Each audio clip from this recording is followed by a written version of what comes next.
Hola, muy buenos días, bienvenidos a todos. Me llamo Raúl Martín y soy gerente de Administración Pública del Grupo ESIA.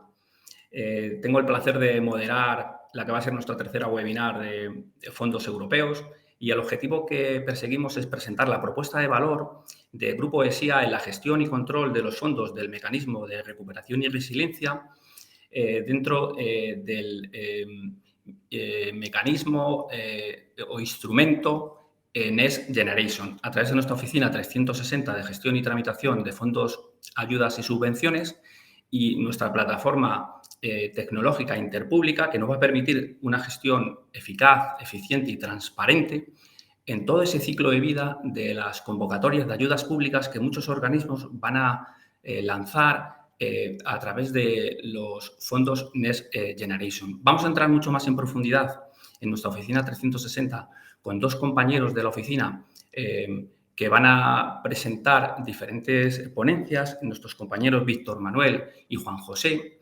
Quiero transmitiros que disponéis de un chat donde podéis participar activamente, de lanzar todas aquellas preguntas y dudas que tengáis.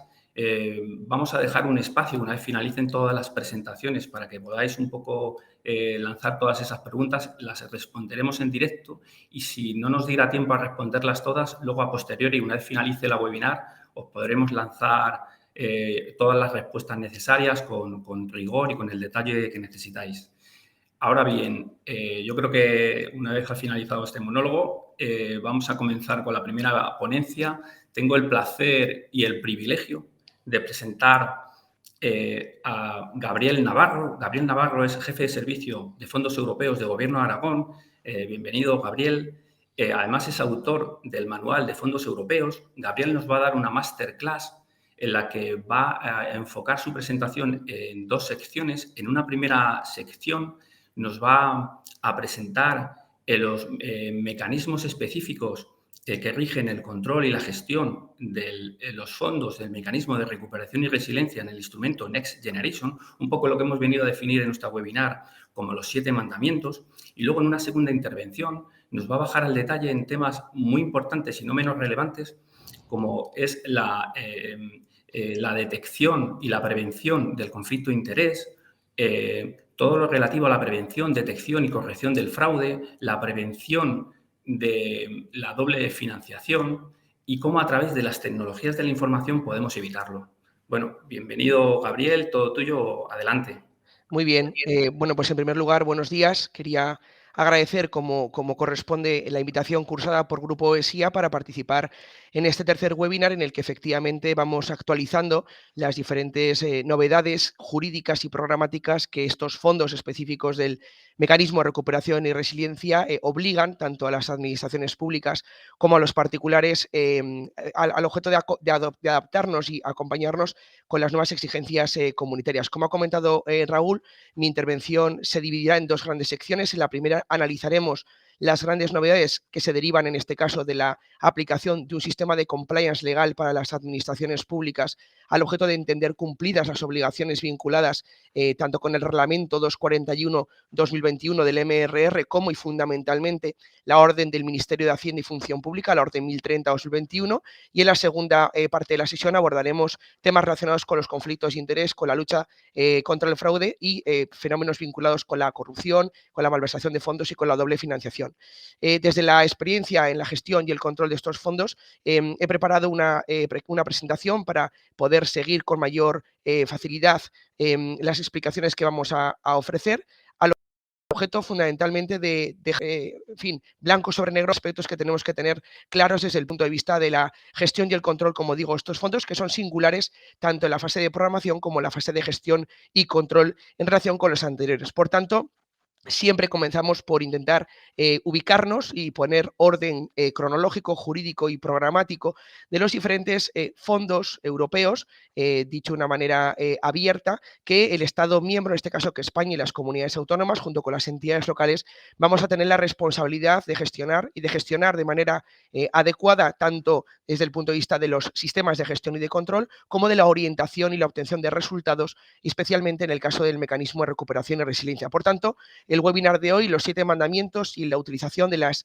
tecnologías de la información y de la comunicación, se centra específicamente en las particularidades y singularidades que tiene el mecanismo de recuperación y resiliencia. España va a ser perceptora en los próximos 10 años de un volumen de fondos histórico en nuestro país, lo va a ser y lo está siendo ya, ¿no? Yo creo que esta es una de las primeras cuestiones que tenemos que poner de manifiesto, los avances importantes que tanto en los fondos estructurales como en el instrumento Next Generation, el Estado miembro, junto con las comunidades autónomas especialmente, están teniendo en la puesta a disposición de un volumen de fondos que favorecen la transformación digital, que favorecen la transformación verde y que vienen a paliar las consecuencias económicas y sociales derivadas de la pandemia sanitaria. Por tanto, de los 2 grandes marcos financieros plurianuales, 2014-2020 y 2021-2027, como sabéis, el instrumento Next Generation se apoya especialmente en 2 grandes pilares, los fondos REACT-EU, que vendría a ser una dotación adicional de recursos a los programas operativos FEDER y Fondo Social de las comunidades autónomas y en una pequeña parte en la Administración General del Estado, y que se gestionan como se han gestionado los fondos estructurales en el actual periodo de programación, y junto con la parte, digamos, más regional de los fondos Next Generation encontramos el mecanismo de recuperación y resiliencia que, como decimos, centra especialmente el objeto de exposición en la sesión de hoy para también conocer de qué forma aspectos vinculados con el blockchain, con la inteligencia artificial, con el big data y con el tratamiento de datos puede efectivamente favorecer al sector público, al sector privado, la gestión correcta, como digo, de estos fondos singulares. Unos fondos singulares que tanto desde el punto de vista del volumen que España ya ha comenzado a recibir y va a continuar recibiendo en los próximos años, como muy especialmente desde el punto de vista de la aplicación de los principios más básicos e informadores del presupuesto comunitario, como es el principio de integridad o es el principio de buena gestión financiera, nos ha traído unas novedades especialmente relevantes desde el punto de vista, como digo, de la gestión y la implementación de las medidas que tienen que garantizar siempre y en todo caso una correcta ejecución de los fondos, de los recursos comunitarios. No hay que olvidar que se trata del mayor espaldarazo político que la Unión Europea se ha dado para sí al objeto de poder no solamente paliar las consecuencias económicas y sociales, sino muy especialmente transformar las estructuras públicas y privadas al objeto de hacerlas efectivamente más competitivas en un mundo que estamos viviendo especialmente complejo, interconectado y globalizado. Por tanto, los fondos del mecanismo de recuperación y resiliencia tienen que ser ante todo una garantía público-privada, una garantía para la administración pública que lanza sus sistemas de gestión y de control y para el sector privado que absorbe la ayuda, en este caso comunitaria, acompasando la inversión privada.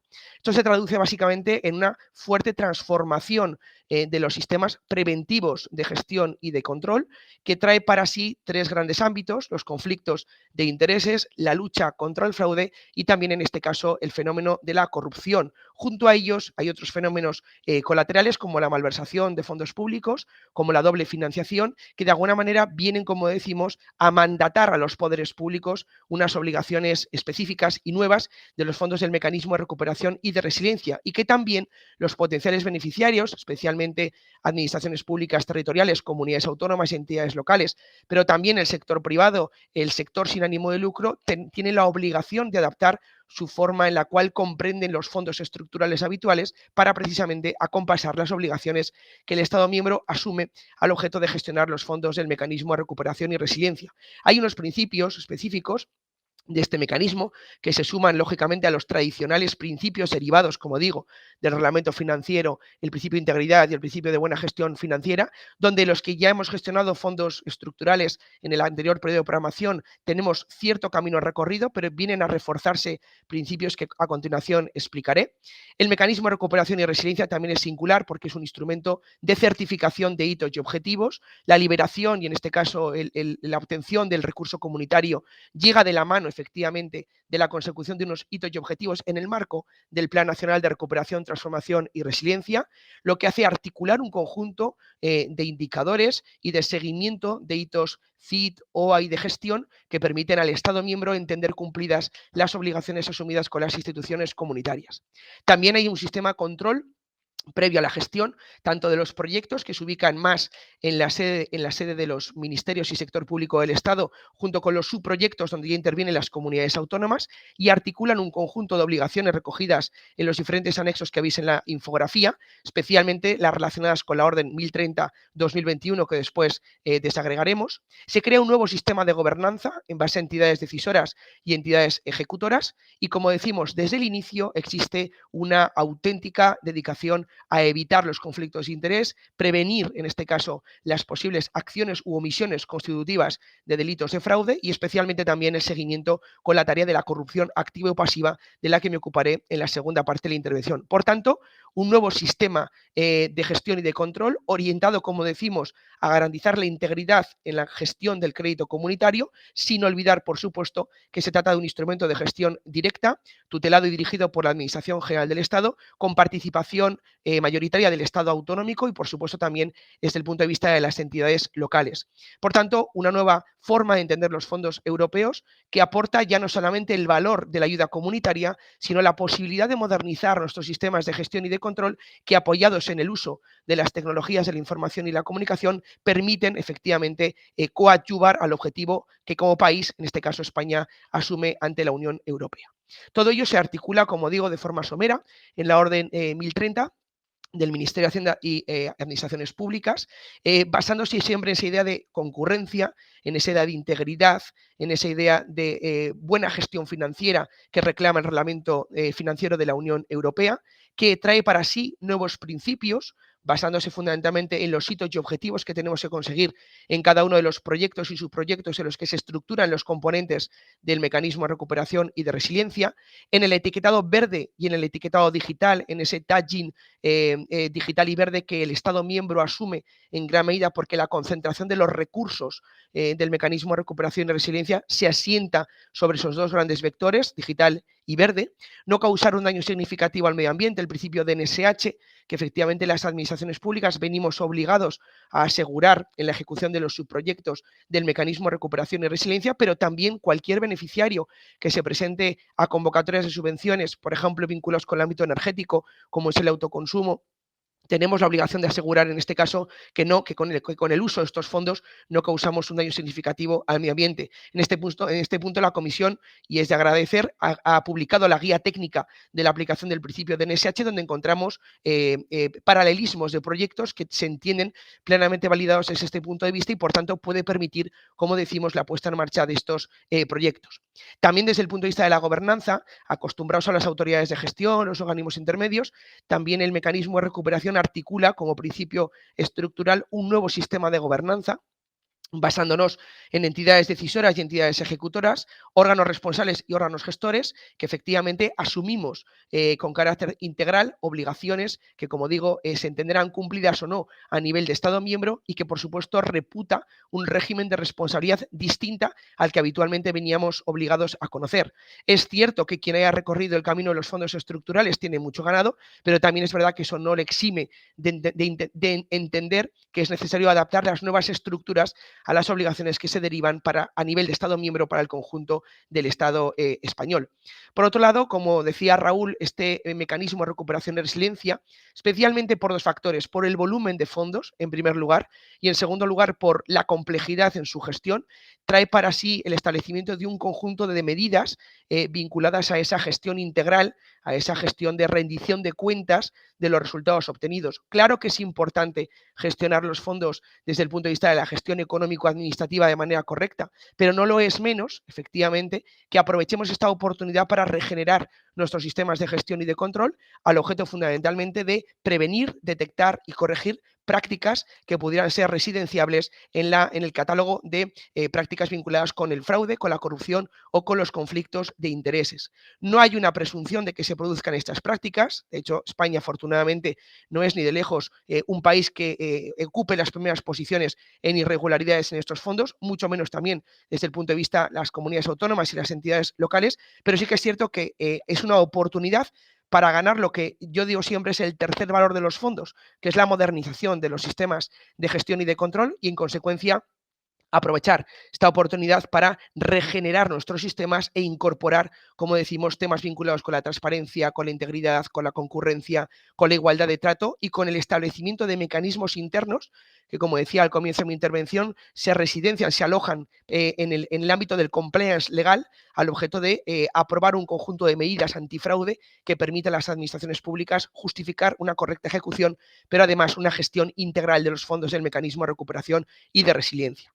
Otro de los mandamientos que marca en este caso el MRR es la relación de las ayudas de Estado y la doble financiación.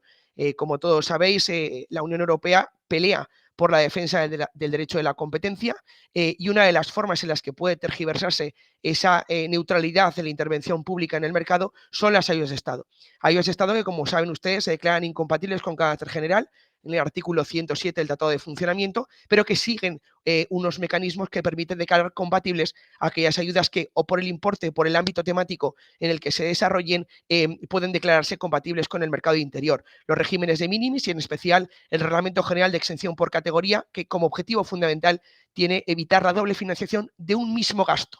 Un proyecto puede recibir ayuda por diferentes fondos y diferentes proyectos o programas comunitarios, lo que no se puede efectivamente es abonar en dos ocasiones o en más ocasiones una misma factura. Por tanto, complementariedad en la ejecución de los fondos sí, evitar la doble financiación como mandato inexorable del mecanismo de recuperación y de resiliencia. Por otro lado, otro de los mandamientos, otro de los vectores principales del mecanismo es la comunicación. Yo creo que estamos en un momento en el que no apoyar el proyecto europeo no tiene ningún tipo de sentido con lo que estamos viviendo en los últimos 3 meses y por eso hay que comunicar a la ciudadanía que efectivamente la Unión Europea coadyuva a los estados y a las regiones a paliar las consecuencias y a transformar nuestras estructuras económicas y sociales. Para ello es fundamental cumplir las obligaciones derivadas del artículo 34 del mecanismo de recuperación y resiliencia, que no deja de ser la forma en la cual la ciudadanía conoce que la Unión Europea ayuda, en este caso, a la mejora de las condiciones de vida de los ciudadanos, de las empresas o de las entidades del tercer sector. Y en consecuencia hay que hacer una labor de seguimiento y evaluación de los instrumentos que de comunicación venimos obligados a cumplir. Y todo ello, lógicamente, no deja de ser por ello menos importante. Tenemos la obligación de elaborar los correspondientes informes de gestión y declaración de gestión, que vendría a ser una suerte de declaración de fiabilidad desde el punto de vista de la gestión de los hitos y objetivos del mecanismo de recuperación y de resiliencia y lógicamente también de la gestión económico-presupuestaria, donde efectivamente pues, hay que reconocerlo, oficinas virtuales como la que presentamos en este webinar ayudan y mucho a conseguir efectivamente los objetivos que se plantean conseguir desde el punto de vista de la gestión económico-administrativa y evitar la doble financiación de los diferentes fondos europeos a través de la consecución de la denominada pista de auditoría de los programas europeos. Junto a ello, tenemos que tener en cuenta que la Orden 1030 y, en consecuencia, el Plan Nacional de Recuperación, Transformación y Resiliencia se articula con una estructura, en este caso programática, distinta a la de los fondos estructurales. Disponemos de 30 componentes, 212 medidas, de las cuales 110 son inversiones y 102 son reformas estructurales, proyectos, subproyectos, línea de acción, actuación y actividad. Y a partir de ahí, la Orden 1030, de una forma procelosa, ordena el papel de cada una de las comunidades, de cada una de las administraciones públicas, Administración General del Estado, comunidades autónomas y entidades locales, al objeto de discernir en qué nivel se corresponde o se ubica la participación de cada una de las administraciones públicas. En un marco de cooperación administrativa, lógicamente derivada del Estado descentralizado que tenemos en España, la Administración General del Estado dispone de un papel relevante en la definición de los componentes de las medidas y de los proyectos, y las comunidades autónomas, que acumulan casi el 80% del crédito del presupuesto general del Estado para el 2022 del mecanismo de recuperación y resiliencia, junto con las entidades locales, se ubican a nivel de su proyecto, línea de acción, actuación o actividad. Todo ello, como digo, dentro del marco de la Orden 1030, donde, como reza la rúbrica de este webinar, se articula un sistema mandatado, como decimos, en base a esos 7 puntos, que de alguna manera innova en el sistema de gestión para definir, planificar, ejecutar, seguir y controlar los proyectos y subproyectos del mecanismo de recuperación y resiliencia. Junto a lo dicho con anterioridad, me parece muy relevante desde el punto de vista del uso, repito, de las tecnologías de la información y de la comunicación, la identificación del perceptor final de los fondos. Esto es un sistema que actúa en cascada no solamente a las administraciones públicas, sino también y muy especialmente a los antiguos beneficiarios, hoy perceptores finales de los fondos. La Orden 1030 extiende las obligaciones no solamente a quien recibe la ayuda por subvención o adjudicatario principal por contratos del sector público, sino también y muy importante en los subcontratistas que estos se apoyen, que los beneficiarios se apoyen para el desarrollo de los proyectos del mecanismo de recuperación y resiliencia. Ello ha conllevado, como digo, innovar desde el punto de vista de la organización administrativa para elaborar, antes del 30 de diciembre del año pasado, del 2021, un plan de medidas antifraude por el cual los diferentes departamentos y consejerías, en este caso del Gobierno de Aragón, articularon mecanismos de autoevaluación ex ante, a través de los cuales pretendemos conseguir saber cuáles son los riesgos inherentes a la gestión de los contratos, de los encargos, de las subvenciones, de los convenios de colaboración, para articular controles que mitiguen el riesgo bruto detectado, para reducir ese riesgo a un riesgo residual y, por tanto, convertir el riesgo inherente a la función pública en un riesgo admisible en la gestión de estos fondos del mecanismo de recuperación y resiliencia. Y también desde el punto de vista del control existe un cambio importante. Por supuesto, ya he dicho que la gestión económico-administrativa sigue siendo una obligación, como por otro lado no se podría entender contrario por el nivel de madurez institucional que tenemos en nuestro Estado miembro, sino también desde el punto de vista de la auditoría. Y esto es importante porque la auditoría ya no se queda en un plano estrictamente económico-financiero, sino que tiene que hacer una auditoría orientada a resultados. Si el mecanismo de recuperación y resiliencia es un instrumento de certificación de hitos y objetivos, no se entendería que el sistema de control de ese mecanismo no estuviera precisamente orientado a conseguir los resultados. Auditoría a la gestión económico-administrativa y auditoría a la justificación de los hitos y objetivos que se plantean dentro del Plan Nacional de Recuperación, Transformación y Resiliencia. Todo ello, como se remarca según la Orden 1030, en su anexo número 1, en función del papel que representen cada una de las administraciones públicas, bien como entidades decisoras y órganos responsables, en este caso a nivel de componente o medida a nivel ministerial y del sector público del Estado, o bien como órganos, en este caso gestores, o bien entidades ejecutoras, como corresponde a las comunidades autónomas y a las entidades locales, especialmente a nivel de proyecto y de subproyecto. Todo lo anterior será desarrollado en la segunda sesión, o en esta segunda intervención que tengo el placer de intervenir en este webinar, en base a 3 grandes sistemas. Conflicto de interés, desde el punto de vista especialmente de la administración pública, para diferenciar ese conflicto de interés aparente, potencial y real. En segundo lugar, como pieza estructural del mecanismo de recuperación y resiliencia, la lucha contra el fraude, en ese círculo o ciclo integral de prevención, detección, corrección y persecución del fraude, en función de qué administración pública estemos atendiendo, por el reparto competencial marcado por nuestra Constitución, y también fenómenos vinculados con la corrupción, tanto entendida en un sentido activo y pasivo, que será, como digo, desarrollado posteriormente en la segunda de mi intervención. Por tanto, os compelo a que continuéis en este webinar escuchando, en este caso, la utilidad y las funcionalidades de la aplicación que se nos presenta en esta jornada, y devuelvo la palabra a Raúl para, en este caso, dejar de compartir pantalla y continuar con el webinar de esta mañana. Muchísimas gracias, Gabriel. La verdad es que da gusto escucharte, conocer tu profundo conocimiento en la materia. Es realmente inspirador para todos nosotros tenerte en esta webinar. Los organismos deben ser muy conscientes de la responsabilidad y la exigencia en la gestión, y ahí nuestro equipo de la Oficina 360 les puede ayudar a conseguirlo. Quiero dar paso a nuestro compañero Víctor Manuel Acosta, Product Owner de la Oficina 360, que nos va a presentar la Oficina 360 como una solución integral para gestionar ayudas y fondos europeos, con sus 3 ámbitos claramente diferenciados, ¿no?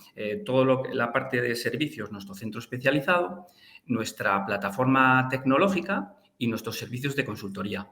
Bienvenido, Víctor, y adelante. Muchas gracias, Raúl.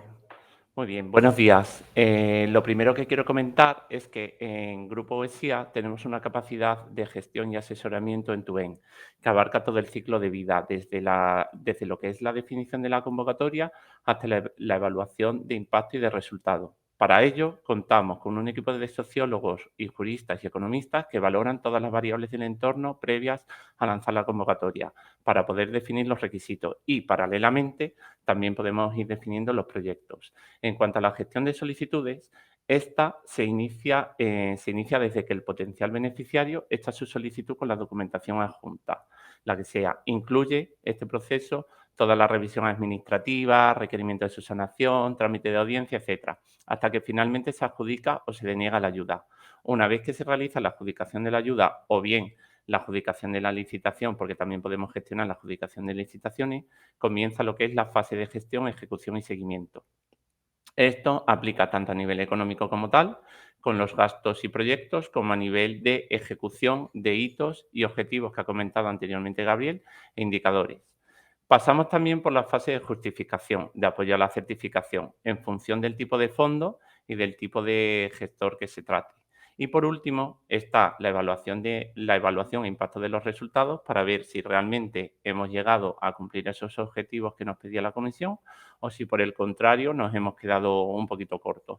Ahí podéis ver una serie de ayudas y de fondos que gestionamos habitualmente. Tenemos fondos FEDER, Fondo Social Europeo, presupuestos generales del Estado, el Next Generation que ha comentado Gabriel con el REACT-EU y el mecanismo de recuperación y resiliencia, FEADER y LEADER de desarrollo rural, el de ayuda a la globalización, Fondo Europeo Marítimo de Pesca, y el Interreg son los proyectos de cooperación territorial que de los cuatro proyectos en los que interviene España gestionamos 3, que son el MAC, SUDOE y POCTEFA. Bien, en cuanto a nuestros clientes con los que trabajamos, dentro de todo el ecosistema de organismos que intervienen, la Comisión Europea y las autoridades, ahí no vamos a entrar. Con quien colaboramos realmente son con organismos intermedios, órganos gestores y destinatarios finales. Organismo intermedio entendemos como tal ámbito autonómico, las comunidades autónomas. Órganos gestores, aquí entramos ya más en el foco del mecanismo de recuperación y resiliencia. Hablamos ya de órganos gestores y entidades ejecutoras como roles aplicados a ámbito autonómico y local, y entidades decisoras y órganos responsables sería un ámbito estatal a nivel ministerial. Destinatarios finales pueden ser estas mismas entidades autonómicas o locales como perceptoras finales de alguna ayuda o subvención que tienen que ejecutar, como rol de entidad ejecutora. ¿Vale? Bien, esta infografía representa lo que es la oficina 360 en Grupo ESIA. Aquí hemos juntado todo el conocimiento que teníamos en la compañía y hemos formado una oficina global que nos dé una solución integral, donde tenemos por un lado nuestras soluciones tecnológicas en la que se encuentra la plataforma interpública y unos servicios adheridos donde contamos con el centro especializado y con la consultoría de negocio. Todo ello nos ha permitido crear un modelo escalable y modular. ¿Por qué modular? Porque de todo el ciclo que hemos visto en la infografía anterior, no todo el mundo necesita todos los pasos. Entonces, nosotros nos adaptamos a las fases que necesite el cliente. De ahí que seamos también flexibles y escalables. Asimismo, somos transparentes para preservar toda la pista de auditoría y para evitar el fraude. Y somos integrales porque lo tenemos todo unificado dentro de un mismo sistema. En cuanto a soluciones tecnológicas, la plataforma interpública va alojada sobre una infraestructura segura en nube, donde además contamos con una serie de servicios horizontales, como son la gestión documental y la gestión del dato y de la traza, y sobre la cual se albergan diferentes módulos que nos permiten gestionar diferentes tipos de fondos estructurales y de ayudas en función de la fase en la que se encuentre. Como servicios adquiridos, en la pata de centro especializado, ahí nos encontramos con un pool de más de 200 personas especialistas en materia de gestión de fondos, donde trabajamos con diferentes perfiles. Jefes de proyecto, auditores ROAC, técnicos de verificaciones administrativas, expertos en gestión presupuestaria, expertos en soporte a las tecnologías de la información, etc. Entonces, todas estas personas nos van a dar soporte y apoyo en todo el ciclo, desde que se define la convocatoria, como he comentado antes, hasta que se realiza la evaluación de impacto y de resultados. Bien, y de la pata de consultoría de negocio, esta podríamos decir que tiene a su vez otras 3. Una de ellas, que es la parte más innovadora, que es la de planificación y organización a través de oficinas técnicas de gestión para la ejecución del mecanismo de recuperación y resiliencia MRR. Esto lo veremos más en detalle aplicado al MRR en una infografía posterior. Otra de ellas consiste en las evaluaciones de impacto y de resultados, donde se lleva a cabo la definición de programas y planes de evaluación para poder llevar a cabo esa evaluación. Y una tercera que consiste en la presencia en oficinas técnicas de transformación digital a través de programas de políticas públicas. Bien. Vale. En cuanto a lo que hablamos de consultoría de negocio, comentar que se puede dividir en 3 fases. Una inicial, en la que hacemos un análisis y asesoramiento de las órdenes ministeriales fundamentales que ha comentado antes Gabriel, la 1030 y complementando la 1031, en la que damos apoyo a la definición de los indicadores de gestión que van a dar información del cumplimiento de esos hitos y objetivos de gestión. Disponemos de un cuadro de mando de seguimiento, etcétera. Una segunda fase de apoyo a la gestión, ejecución y seguimiento y control de los proyectos y actuaciones, con el seguimiento de los subproyectos y actuaciones, elaboración de análisis. Y una tercera fase de apoyo a la certificación de proyectos y actuaciones, en la que esta fase finalizaría con el envío de forma masiva de información a COFI. COFI es la plataforma que dispone el Ministerio para canalizar toda la información de todas las entidades ejecutoras y órganos gestores para luego su posterior envío a la Comisión. Y todo ello finalizaría con la solicitud de reembolso. Bien, vale.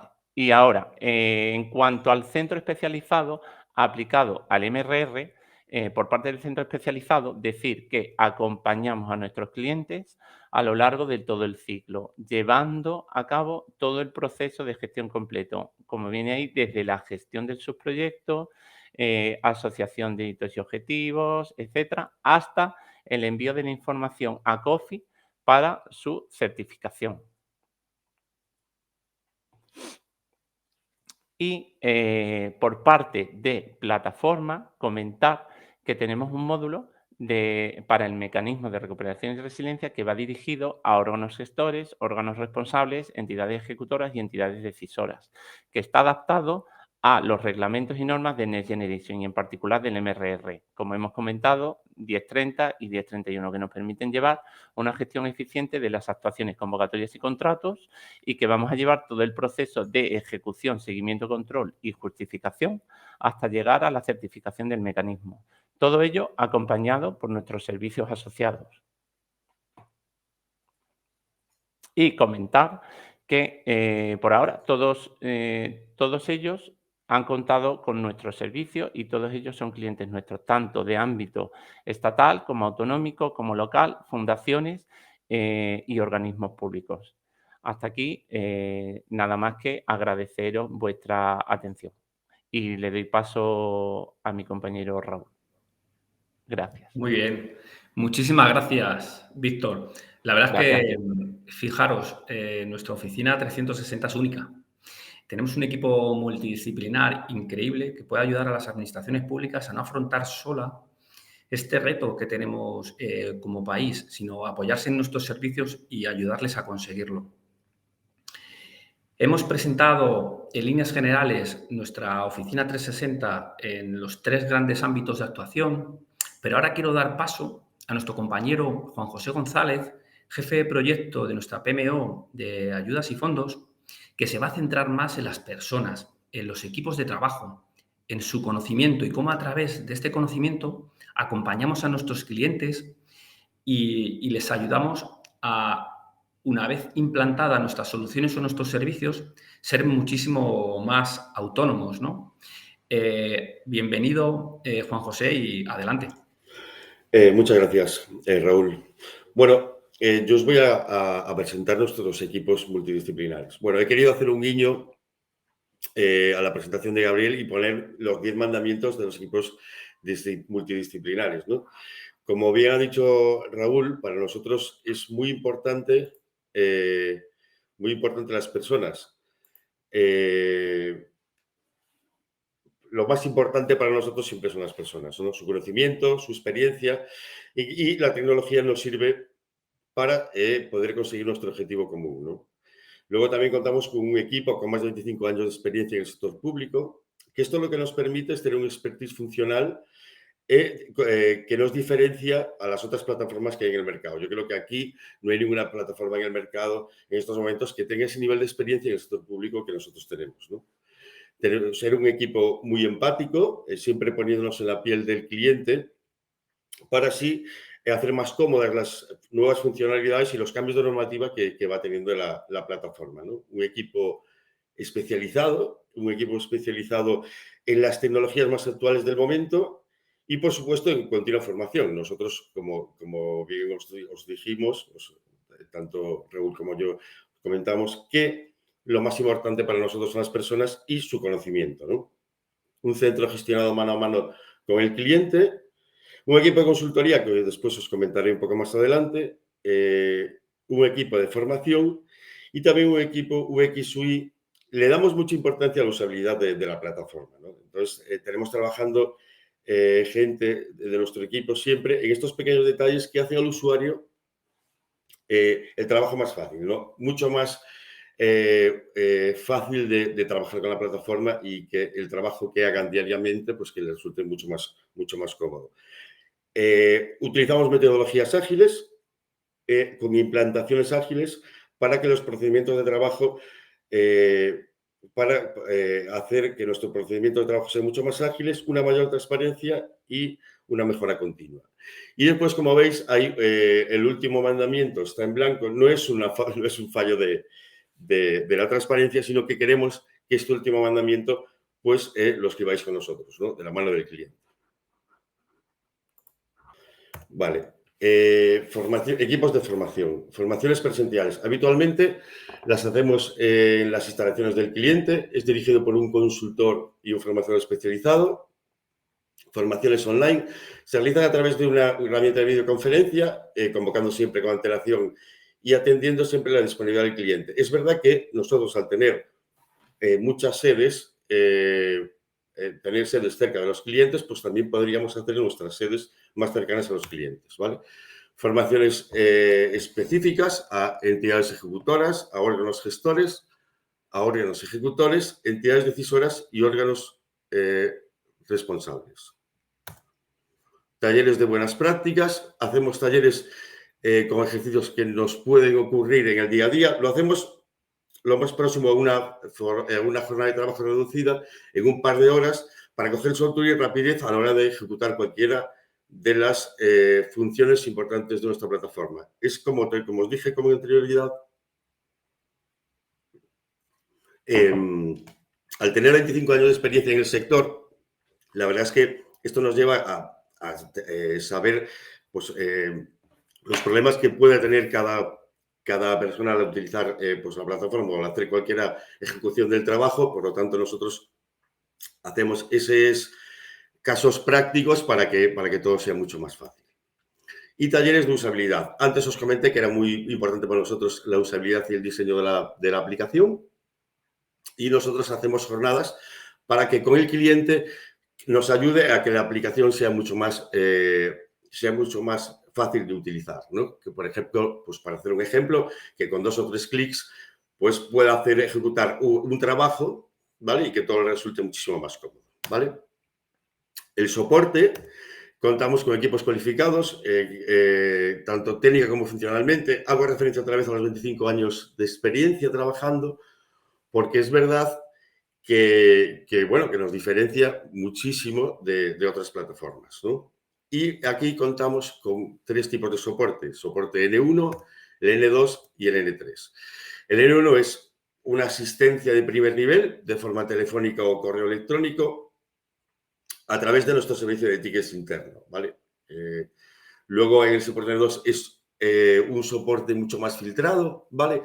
Que las consultas requieren una mayor experiencia, que nosotros la tenemos con lo que os comenté de los 25 años de experiencia, y más experiencia y tener más conocimientos de nuestros consultores técnicos de soporte. Y el nivel 3 es un nivel de consulta que contamos con un gran equipo multidisciplinar altamente preparado para atender cualquier consulta técnico-funcional, ¿vale?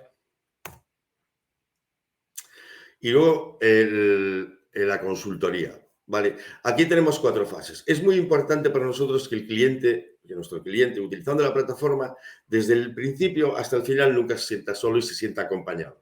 En todo momento, en toda fase de que esté utilizando la plataforma, que se siente acompañado.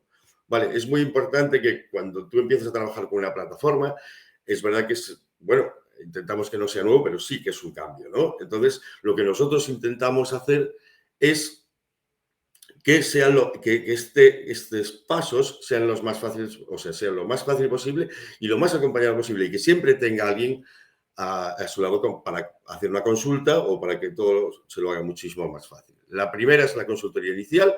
Identificamos las necesidades del cliente. Nuestro equipo de consultoría identifica las necesidades del cliente y parametriza de la forma más adecuada nuestra plataforma, ¿vale? De segundo es una consultoría de implantación, recopilar toda la información necesaria del cliente para cargar en la plataforma así poder trabajar lo antes posible y con todos los datos. Aquí, por ejemplo, la gran mayoría de los clientes lo que hace es que para empezar a trabajar de cero, pues tener una base de datos mucho más ordenada, y nosotros ayudamos a este tipo de trabajo, ¿no? Una consultoría de seguimiento, hacer un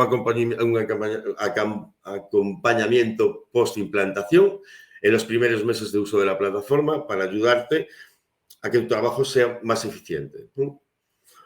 Mantener un seguimiento y después, como último, es la consultoría de mejora continua. Mantener un seguimiento tanto en la implantación como en los nuevos paquetes de servicios. Y por último, os comento un poco de las soluciones tecnológicas, ¿no? La infraestructura segura en la nube. Aquí estamos utilizando los servidores de Amazon para, que la solución sea lo más potente posible. Estos servidores están en la Unión Europea. Sé que para vosotros, por normativa, pues muchos se os pide. El diseño UX UI, como os comenté antes, tenemos un equipo para que la aplicación sea lo más intuitiva posible. Nuevos servidores tecnológicos, inteligencia empresarial, cumplimiento del ENS y el ENI y la integración y reutilización de los servicios. Aquí lo que hacemos es una parte muy importante de nuestra aplicación es que podemos integrarnos con todas las aplicaciones que tienen los organismos públicos. Y en concreto, pongo un ejemplo de Coffee, que ya tenemos casi preparado toda la integración, lo que pasa es que estamos esperando a que tener comunicación de Coffee para poder seguir y poder ya hacer la integración total. Y hasta aquí mi presentación. Muchas gracias por escucharme y doy paso a Raúl. Muchísimas gracias a ti, Juan José. Yo quiero aprovechar la iniciativa de Juan José con ese 10º mandamiento para que a través del chat os atreváis a hacer planteamientos desde ya, ¿no? De ese planteamiento con vosotros, nuestros clientes, de iniciativas o problemáticas que creáis que os podéis encontrar y que podamos definir junto con vosotros y resolver, ¿no? Ponemos siempre al cliente en el centro y centramos todos nuestros procesos para conseguir un éxito en la implantación y, sobre todo, un éxito en la puesta en marcha y conseguir que los clientes tengan una autonomía en el menor tiempo posible. Nos queda una última ponencia. Como os comentaba en la introducción, Gabriel, dentro de su masterclass, tenía 2 intervenciones. Quiero volver a dar paso a Gabriel para exponer su segundo bloque. Como os comentaba en la introducción, nos va a bajar más al detalle en aspectos muy relevantes en materia de conflicto de interés, fraude, lucha contra la corrupción, malversación de fondos públicos y doble financiación, y cómo a través de las TIC podemos ayudar a lograr estos objetivos. Adelante, Gabriel. Muy bien, muchas gracias. Comparto de nuevo presentación para poder seguirla mejor. explicación. Bien, nos habíamos quedado básicamente en la primera intervención en base a las 3 grandes materias que regulan en este caso tanto el mecanismo como las órdenes ministeriales, el conflicto de interés, el fraude y la corrupción. Cuando hablamos de conflicto de interés, de fraude y de corrupción, hay que tener en cuenta que ya prácticamente desde el 2018 la Unión Europea decidió dar un paso más desde el punto de vista de las políticas de integridad en la gestión del presupuesto comunitario, fuese efectivamente con partidas cofinanciadas o incluso con partidas financiadas en este caso al 100%. Por tanto, existe una obligación por parte de los poderes públicos de asegurar efectivamente la adopción de medidas que prevengan efectivamente situaciones de conflictos de interés y además hacerle frente a las mismas con un tratamiento casuístico y ad hoc cuando se produzca ese potencial conflicto de interés. Ese mandato de comunitario lo recoge con bastante acierto la Orden 1030 en su artículo 6, donde obliga en este caso a hacer un tratamiento especial para las declaraciones de ausencia de conflicto de interés. Algo que, como digo, no es nuevo para los que venimos dedicándonos a esta materia desde hace tiempo, porque efectivamente, y así se recoge en los aplicativos que utilizamos para la implementación de los fondos, se suscribe una declaración de ausencia de conflicto de interés, por ejemplo, cuando el comité que evalúa las solicitudes de financiación recibidas declara que no existe un conflicto de interés, es decir, que el empleado público que está tramitando un expediente administrativo de solicitud de ayuda no tiene conflicto de interés respecto de los expedientes sometidos por parte de la comisión de valoración a la evaluación, a la instrucción, a la propuesta de resolución y a la resolución de la convocatoria. Ese bagaje que veníamos recorriendo en los fondos estructurales se incorpora positivizándolo en este caso en la Orden 1030 con la suscripción de esa declaración de ausencia de conflicto de interés.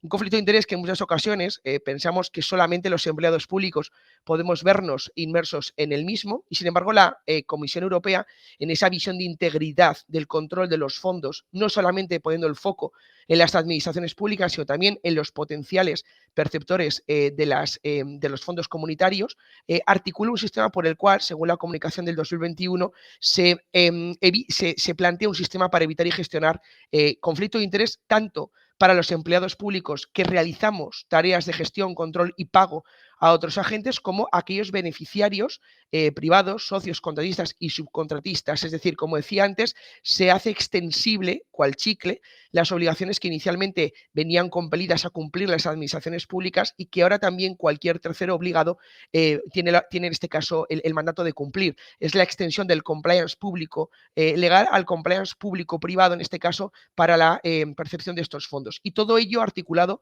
en base a un comité antifraude que tiene que ser constituido en las diferentes administraciones públicas para canalizar las posibles denuncias que puedan producirse por circunstancias potencialmente colusorias con el derecho y en consecuencia residenciables en la figura del conflicto de interés. Conflicto de interés que la Comisión ha articulado en base a 3 niveles distintos. Un conflicto de interés aparente que se produce cuando los intereses privados de un empleado público o de un beneficiario no, de alguna manera son susceptibles de comprometer el ejercicio objetivo de sus funciones, pero finalmente no encontramos un vínculo identificable e individual. Es como lo que denomínamos en derecho la teoría de la causalidad entre el hecho producido y la causa que en este caso trae de la misma. Es importante señalar que la aplicación de esta nueva filosofía jurídica a los fondos del mecanismo de recuperación no parte de la premisa de que las administraciones públicas diariamente cometamos acciones o omisiones potencialmente colusorias con el derecho, pero sí obliga a justificar que disponemos de mecanismos que efectivamente previenen la posible comisión por acción o por omisión de este tipo de prácticas. Un segundo nivel del conflicto de interés lo encontramos en el conflicto de interés potencial, cuando un empleado público o beneficiario, repito, empleado público o beneficiario, tiene intereses privados que podrían ser susceptibles de ocasionar, en este caso, un conflicto de interés. En este sentido, en España tenemos legislación desde el comienzo de los 80 con la normativa sobre incompatibilidades, en este caso de los funcionarios públicos hoy ya renombrados como empleados públicos. Por tanto, un conflicto de interés aparente puede o no derivar en un conflicto de interés potencial, así como uno de estos, un interés potencial, puede finalmente cristalizar en un conflicto de interés real. diferenciando cuando nos encontramos con un empleado público de cuando nos encontramos con un perceptor final de los fondos. Un empleado público tendrá un conflicto de interés real cuando efectivamente los intereses privados de este empleado público o los intereses personales del mismo influyen en el desempeño de sus funciones. Y aquí ya traemos a colación la normativa sobre función pública en España, el Estatuto Básico del Empleado Público, códigos de conducta, principios rectores y principios de conducta, artículos 52, 53 y 54 del texto refundido, y también, lógicamente, las figuras del Código Penal al que nos vemos obligados a ofrecer y rendir, en este caso, cuentas. Y el potencial beneficiario, es decir, el tercero que percibe un crédito comunitario, bien por una subvención pública o bien por un contrato, cuando se produce un conflicto entre las obligaciones contraídas al solicitar los fondos y sus intereses privados, para lo cual es necesario, lógicamente, practicar lo que se denomina la prueba objetiva e iniciar la responsabilidad según la infracción cometida. Por tanto, no toda acción o omisión va a ser constitutiva de conflicto de interés y, siéndolo, el procedimiento o el flujo que se articula es analizar si nos encontramos ante un conflicto de interés aparente, potencial o real, tanto a los potenciales beneficiarios de los fondos como a los empleados y empleadas públicas que gestionamos los fondos del Mecanismo de Recuperación y Resiliencia. He querido traer un ejemplo de la Comisión Europea precisamente en el uso de las tecnologías de la información y de la comunicación para comprobar que efectivamente la trazabilidad electrónica de los expedientes favorece la interposición de cortafuegos jurídicos entre quien convoca la ayuda, quien se presenta a la misma, quien ejecuta el proyecto financiado con cargo al mecanismo de recuperación, incluso lógicamente, cuando esto se produzcan entre diferentes países. Es decir, la Comisión Europea parte de la premisa de que efectivamente la puesta a disposición del crédito puede ocasionar, por el volumen y la dificultad de su implementación, prácticas colusorias con el principio de integridad y de buena gestión financiera, y también pone como ejemplos medidas, y una de ellas es la utilización, en este caso, de aplicaciones como la que estamos presentando en la sesión de hoy, donde a través de cortafuegos electrónicos, bien por el fondo financiador, bien por el proyecto económico presupuestario, bien por el capítulo presupuestario, bien por su vinculación con la base de datos nacional de subvención,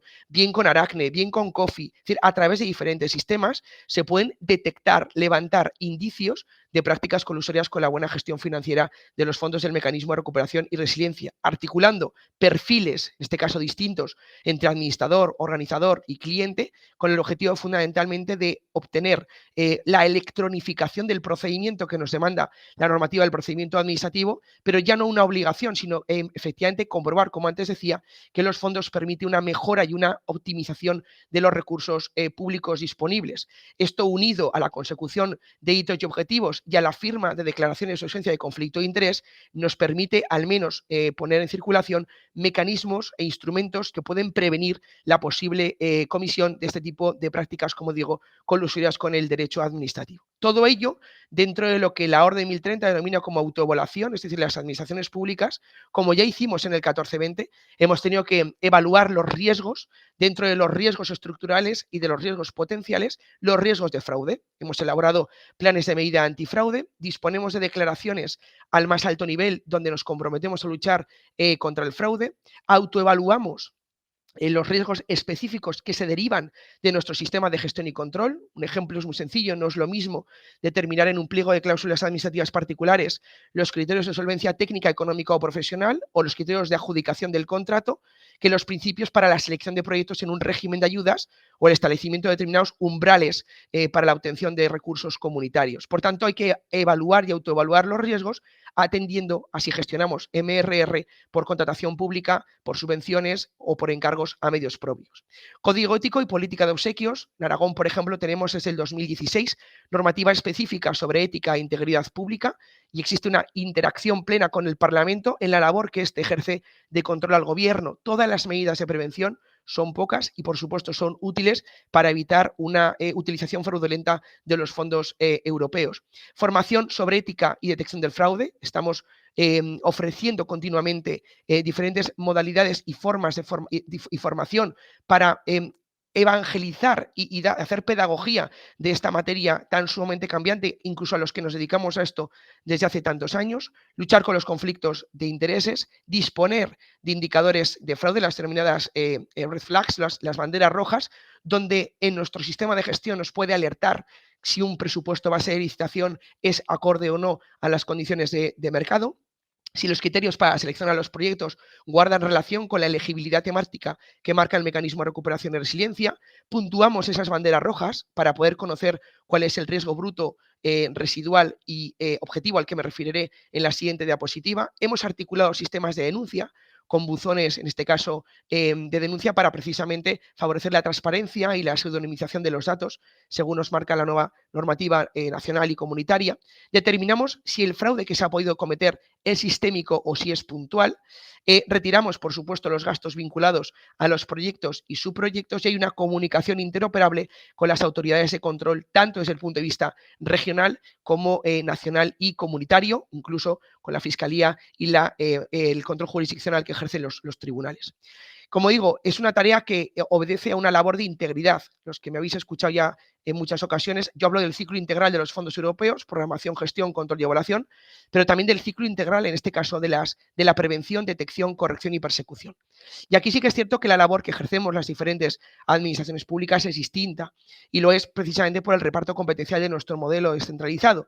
Las comunidades autónomas y las entidades locales tenemos fuertes herramientas para prevenir la práctica, en este caso, de lucha, en este caso por acción o omisión, de lucha contra el fraude, y es la Administración General del Estado la que tiene mecanismos más potentes para detectar, perseguir y corregir esas prácticas. Por tanto, lo importante al final es garantizar que a través de un plan antifraude basado en los sistemas de gestión y de control, elaborando los riesgos, el impacto y la probabilidad en los que se puede producir y planteando medidas de prevención, detección, corrección y persecución, cumplimos con el mandato que marca la Orden 1030, en este caso en los artículos 6.4 y punto 5. No es que lo hagamos porque nos obliga la Orden 1030, que también no nos llevemos al engaño, sino porque realmente o nos creemos que los fondos europeos, más allá de la financiación, sirven para modernizar los sistemas de gestión y de control, o estaremos haciendo un uso bastante, en este caso, acorralado de la financiación comunitaria, solo pensando en la financiación que tanto el sector público como el sector privado puede conseguir. Esta es una tarea de cultura pública y o se implementa desde el punto de vista de la convicción o efectivamente no estaremos haciendo más que rellenar papeles en los que realmente no creemos y que, por supuesto, no alcanzarán el objetivo que se pretende. Todo esto en base, como digo, a un análisis basado en el sistema de gestión y de control, con una metodología de autoevaluación que se ha practicado en nuestra comunidad autónoma como en el resto de comunidades autónomas y en el Estado desde el 2014 para los fondos estructurales FEDER y Fondo Social Europeo y que hemos aprovechado el camino recorrido para implementar mejoras en la autoevaluación de riesgo del mecanismo de recuperación y de resiliencia. Toda gestión pública lleva aparejada un riesgo. Yo creo que esto es algo que está fuera de cualquier debate y quien lo desmienta es que desconoce absolutamente el funcionamiento de la administración. También es verdad que los riesgos pueden ser sinónimo de irregularidades y las irregularidades no son sinónimo de fraude. Por tanto, es importante diferenciar las distintas categorías que desde el punto de vista de la gestión pública directiva venimos obligados a cumplir. Toda gestión pública lleva anexado un riesgo. Ese riesgo es un riesgo bruto. Gestionar contratación pública lleva riesgos. Otorgar subvenciones públicas lleva riesgos. Firmar convenios de colaboración lleva riesgos. Por tanto, lo que hacemos es evaluar qué riesgos, en función del sistema de gestión, tiene la implementación del mecanismo de recuperación y resiliencia. Y eso nos da una puntuación, que es un riesgo bruto. A ese riesgo bruto, la administración pública tiene que implementar, en este caso, controles para garantizar la eficacia de los mismos. No es igual que la decisión sea unilateral a que sea colegiada, no es igual que exista fiscalización previa a que no exista, no es igual que entre en la muestra de la autoridad de auditoría a que no entre. Es decir, implementamos controles para disminuir el riesgo bruto que es inherente a la gestión pública para conseguir un riesgo neto.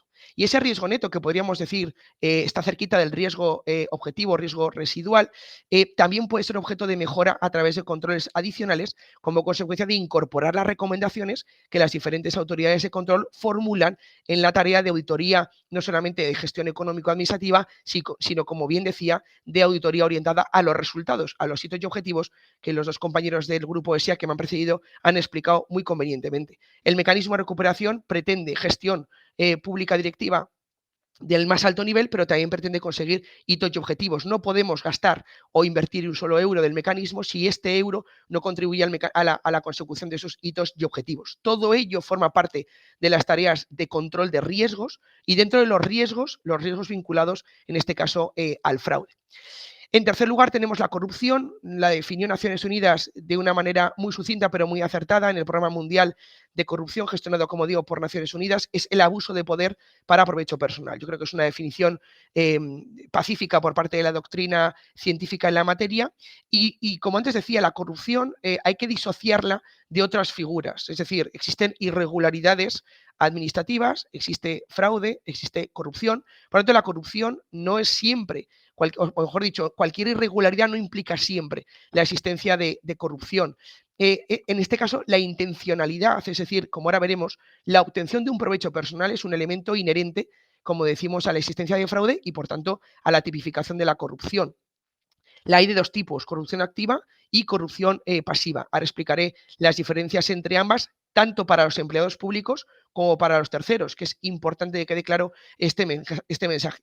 En cualquier caso, de acuerdo con su deber o en el ejercicio de sus funciones, quien ejerce corrupción activa o pasiva no se está comportando desde el punto de vista de la neutralidad que exige la gestión de estos fondos del mecanismo de recuperación y resiliencia, que tanto por el volumen que se están disponiendo como el escaso tiempo para comprometerlo, 21, 22 y 23, y el escaso margen para ejecutarlo, 24, 25 y 26, puede, pues bueno, coadyuvar o alimentar ciertas prácticas orillables en estas categorías jurídico-administrativas penales que estamos trabajando en la sesión de hoy. Esta corrupción, como digo, puede ser activa cuando toda persona, es decir, no tiene por qué ser solo un empleado público, toda persona promete, ofrece o concede, con lo cual hay como un timing también en el objetivo conseguido. Yo puedo prometer y no realizar, yo puedo ofrecer y que no se acepte, o yo puedo conceder y que no acepte, en este caso, el empleado público. Toda acción de cualquier persona que promete, ofrece o concede, bien directamente o bien de forma indirecta, una ventaja a un empleado público o a un tercero con el objetivo de que actúe o se abstenga de actuar y cause un perjuicio a los fondos de la Unión Europea.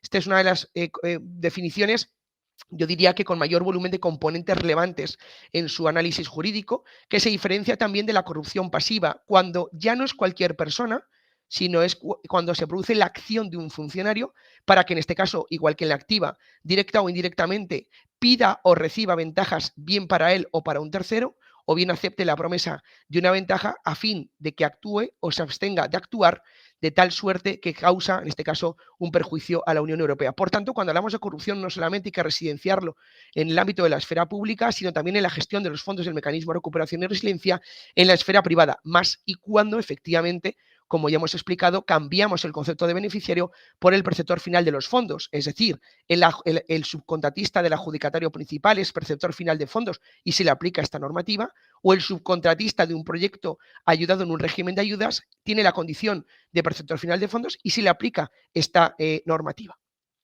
Finalmente, para concluir con esta parte, mencionar simplemente la malversación que se encuentra recogida en la directiva PIF, que la directiva PIF es la directiva de protección de intereses financieros de la Unión del 2017, donde de alguna manera ha venido a ser en gran medida recogida desde el punto de vista de la administración desleal y de la apropiación indebida que se encuentra en este caso tipificado en los artículos 432 a 435 del Código Penal, que por supuesto es constitutivo de una infracción penal.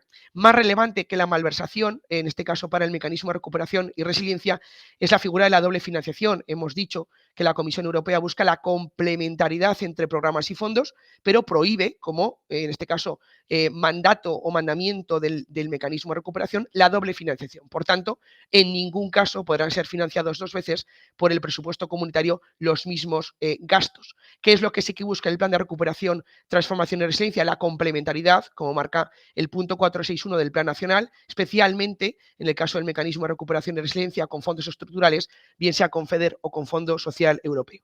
Simplemente para finalizar, enfatizar y poner en valor la idea de integridad de la gestión y del control de los fondos europeos en su más amplio significado. La integridad pretende conseguir efectivamente que no se produzcan acciones o omisiones colusorias con el derecho, pero también hay que entenderlo como una herramienta para modernizar nuestros sistemas de gestión y de control y que efectivamente la ciudadanía compruebe con qué valor se gestiona cada uno de los euros públicos que gestionamos, sean financiados o no por fondos europeos. Todo ello, lógicamente, es imposible explicarlo en una segunda intervención, pero afecta al ámbito subjetivo y objetivo de las administraciones públicas, impacta en las estructuras organizativas de las distintas administraciones, obliga a definir funciones y contenidos, establecer procedimientos de conflicto de interés y articular un conjunto de prevención, detección, persecución y corrección contra el fraude. Por mi parte, agradecer, despedirme, quedar a disposición de las preguntas, agradecer a OESIA nuevamente el ofrecimiento a participar en este webinar, en el que yo creo que le hemos dado una vuelta importante desde el punto de vista de la actualización de los contenidos y pues bueno, simplemente quedar a disposición de todos los presentes. Muchas gracias. Muchas gracias a ti, Gabriel. Bueno, muchísimas gracias a todos por habernos dedicado este tiempo a escucharnos. Muchísimas gracias a los ponentes Víctor Manuel y Juan José de nuestra oficina 360 y sobre todo a Gabriel. A Gabriel por su incondicional apoyo a OESIA en todo este importante reto que estamos afrontando para ayudar a las administraciones públicas a afrontar este reto de país y a conseguirlo en la gestión de los fondos Next Generation. Yo creo que ha llegado el momento de pasar al bloque de preguntas y respuestas. Nos están llegando preguntas tanto a través del chat como a través de nuestro buzón de fondos@oesia.com. Voy a intentar ir mirando las preguntas y ver un poco a cuál de nuestros ponentes les aplica y os voy a ir lanzando cada una de ellas. Empiezo con Juan José. ¿En qué regiones están los servidores de Amazon? A ver, como os he comentado, ahora mismo nosotros los estamos en la región en Europa, pero es verdad que también Amazon va a habilitar una región en España a finales del 2022 y estamos en conversaciones con ellos para trasladar nuestros servicios y nuestros servidores en esta región en cuanto sea disponible. Pero en este momento estamos en Europa. Pero bueno, en breve esperemos estar en España justo. La siguiente pregunta es para Víctor. ¿La plataforma que tenéis gestiona hitos y objetivos? Correcto, sí, sí. Gestiona hitos y objetivos de gestión críticos, no críticos y auxiliares. Y hay una validación continua, integral, que controla una posible incompatibilidad. De hecho, recientemente, COFI y el Ministerio han habilitado una nueva que hace incompatible la existencia de hitos y objetivos auxiliares con hitos y objetivos críticos y no críticos. Entonces ya estamos continuamente actualizándonos con la normativa que van desarrollando. Así que sí, en resumen, sí. Muy bien. La siguiente pregunta es para Gabriel. ¿Los test de autoevaluación nos van a servir realmente para detectar el riesgo y evitar fraude y doble financiación? Sí, sin duda. Yo creo que es un mecanismo novedoso desde el punto de vista de la justificación de las decisiones que toma una administración pública, y esto me parece importante remarcarlo, cuando pone en circulación, en este caso, crédito público. Es decir, cuando yo en un procedimiento de contratación pública tengo que perfilar un pliego de prescripciones técnicas, tengo que articular unos criterios de solvencia técnica, unos criterios de adjudicación, esa justificación que yo doy a cada una de las decisiones que adopto como administración pública son testadas con las matrices de riesgos ex ante asociadas a cada sistema de gestión y control. Por tanto, sí que cuando la Excel pondera de 1 a 4 el potencial riesgo que se produce a la hora de tomar decisiones en el marco del diseño de los sistemas de gestión y de control, están pensadas las banderas rojas para poner en alerta que efectivamente pueda haber determinadas fases del proceso de toma de decisiones en las que efectivamente nos podemos encontrar con posibles desviaciones o tomas de decisiones especialmente subjetivas, con lo cual, sin duda, para la contratación pública, para las subvenciones y para los encargos a medios propios. Muy bien. Una nueva pregunta para Víctor. ¿Hay alguna posibilidad de no dar de alta actuaciones de una en una? Sí, hay posibilidades. Si hay alguna entidad u órgano que necesite, que empiece a trabajar y necesite dar de alta muchas actuaciones por tener muchos fondos asignados a diferentes subproyectos, está la opción tenemos unas hojas de carga, ¿vale? Que una vez rellenas, hay una opción en nuestra plataforma que se puede hacer una importación masiva de datos de esas actuaciones. Sí, sí. Muy bien. Una nueva pregunta para Gabriel. ¿Qué va a ocurrir con el IVA? ¿Va a ser elegible? ¿Hay que pagarlo con fondos propios?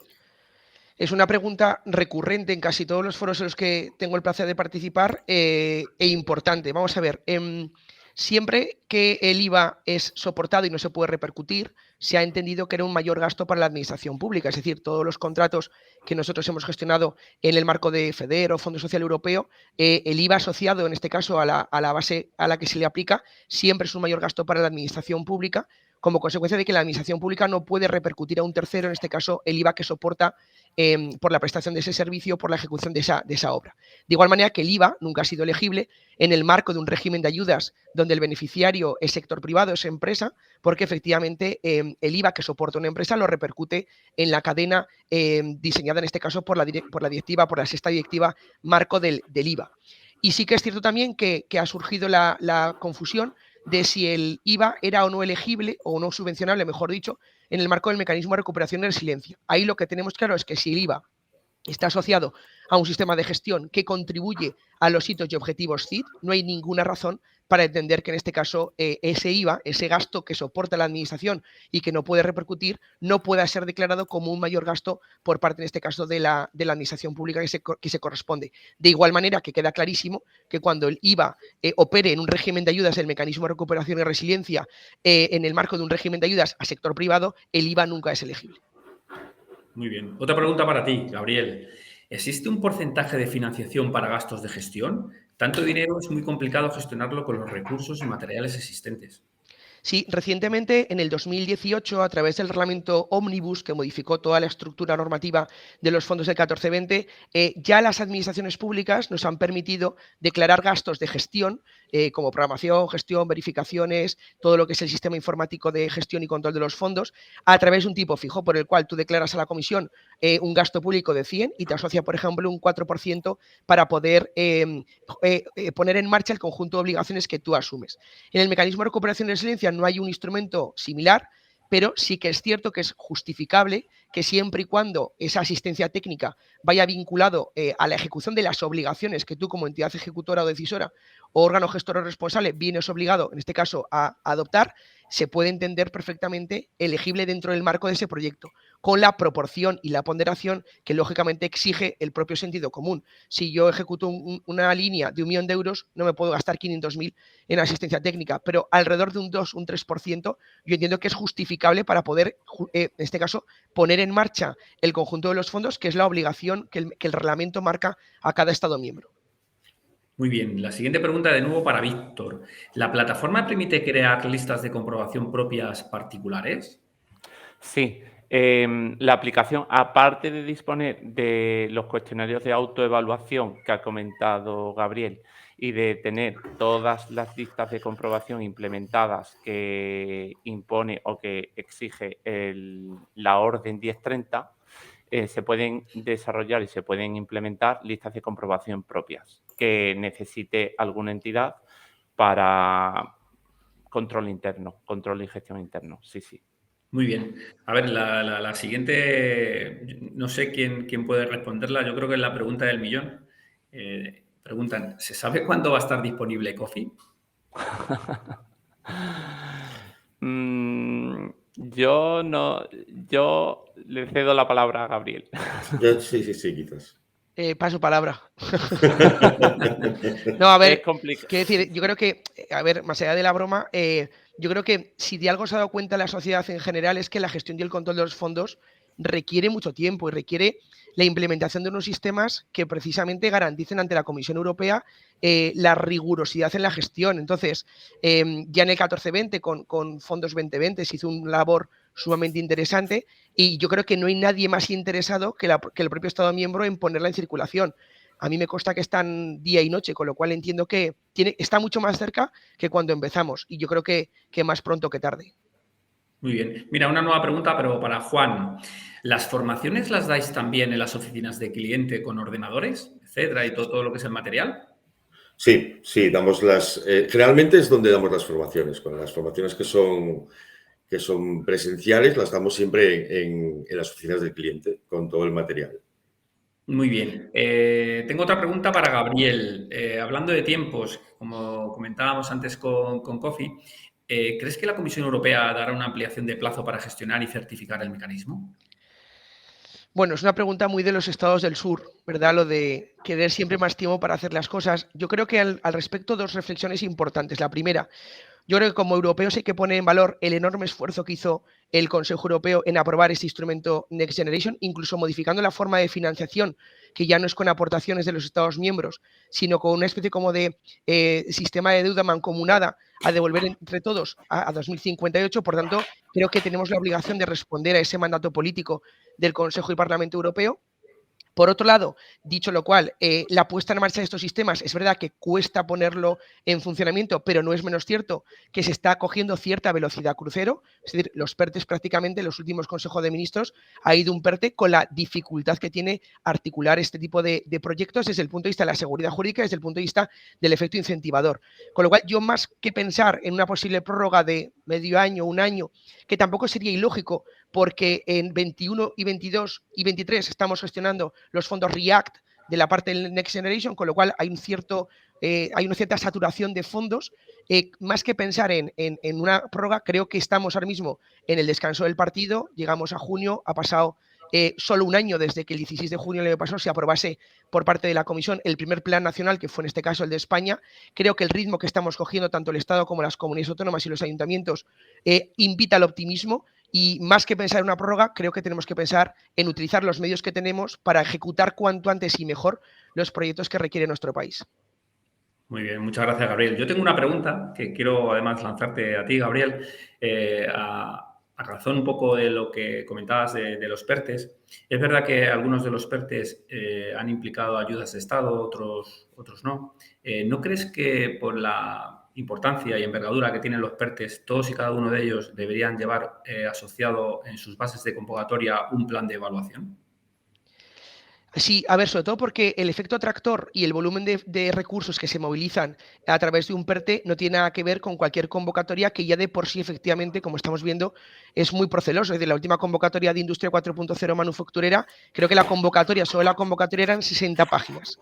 Si a una pyme se le pide entender, comprender y aceptar las condiciones que se derivan de una convocatoria de 60 páginas, lo es mucho más comprensible que las grandes compañías, que también asumen efectos capilares y escalables, como comentaban antes los compañeros, en el sentido de que la ayuda que perciben después vaya al sector, en este caso de la pequeña y mediana empresa, el PERTE requeriría efectivamente no solamente una evaluación en curso, sino incluso la obligación de comprobar cómo se encuentra el sector antes, ex ante, de poner en marcha el PERTE, un control ongoing, como hacemos con los fondos estructurales, y por supuesto un control ex post para efectivamente comprobar si el efecto dinamizador que se pretende conseguir con esta compleja figura jurídica creada ad hoc para el mecanismo de recuperación ha cumplido o no sus objetivos, más si cabe por el volumen de hitos y objetivos que van anexos a un PERTE.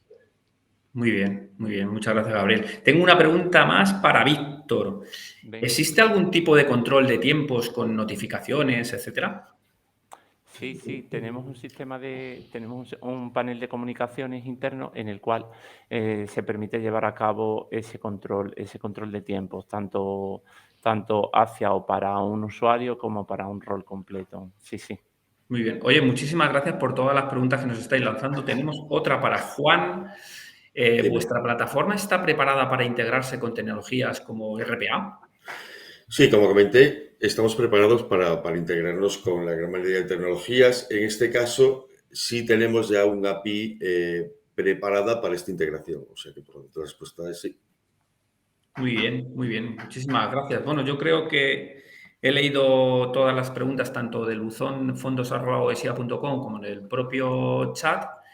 Daros las gracias a todas las personas que habéis podido más que presenciar o de forma online, estar presentes en la tercera webinar de fondos europeos que lanza el Grupo OESIA. Daros las gracias a los ponentes, tanto Gabriel Navarro, Juan José, como Víctor Manuel. Muchísimas gracias. Yo creo que, mira, vamos a finalizar con unos minutos antes del horario previsto que teníamos hasta las 12:30. Muchísimas gracias a todos. Recordaros que tenéis nuestra página web donde podéis ver toda la información asociada a nuestra oficina 360, donde tenemos buzones de correo para poder lanzar todas aquellas preguntas que os puedan surgir a posteriori, que además podéis ver la webinar de forma online a posteriori para poder resolver cualquier mínima duda de las diferentes ponencias que hemos presentado. Y nada más, muchísimas gracias a todos y seguimos en contacto. Muchas gracias. Muchas gracias. Gracias, buenos días. Buenos días. Hasta luego. Nuestra generación se enfrenta al gran reto de superar las fuertes repercusiones de la COVID-19 y generar una economía más resiliente y sostenible. La Unión Europea ha dado un paso al frente con la mayor movilización de fondos de su historia para la reactivación de la actividad económica afectada por la crisis, para impulsar así la necesaria digitalización, transición ecológica y reindustrialización de nuestra economía. España recibirá fondos por importe de 140.000 millones de euros en forma de transferencias y préstamos para el periodo 2021 al 2026. De ellos, 72.000 millones son en el periodo 2021 al 2023, lo que supone un gran reto de gestión para las administraciones públicas en los próximos años. Las entidades del sector público tienen ante sí la ingente tarea de gestionar con eficacia, agilidad, control, trazabilidad y transparencia los fondos europeos. Para lograr este gran reto, Grupo ESIA crea dentro de su plataforma interpública la Oficina 360 de Gestión y Tramitación de Fondos, Ayudas y Subvenciones, un servicio de consultoría especializado y de soluciones tecnológicas específicas para la gestión de todo el ciclo de vida de los fondos europeos destinados a reactivar la economía. Con la Oficina 360 de Gestión y Tramitación de Fondos, Ayudas y Subvenciones, Grupo ESIA aporta su experiencia de décadas en la gestión de ayudas públicas y fondos europeos y su plataforma tecnológica de gestión y tramitación, dotada con automatización de procesos y gestión del dato, para aportar agilidad, control, trazabilidad y transparencia desde el inicio del proceso hasta la verificación final y la evaluación del impacto.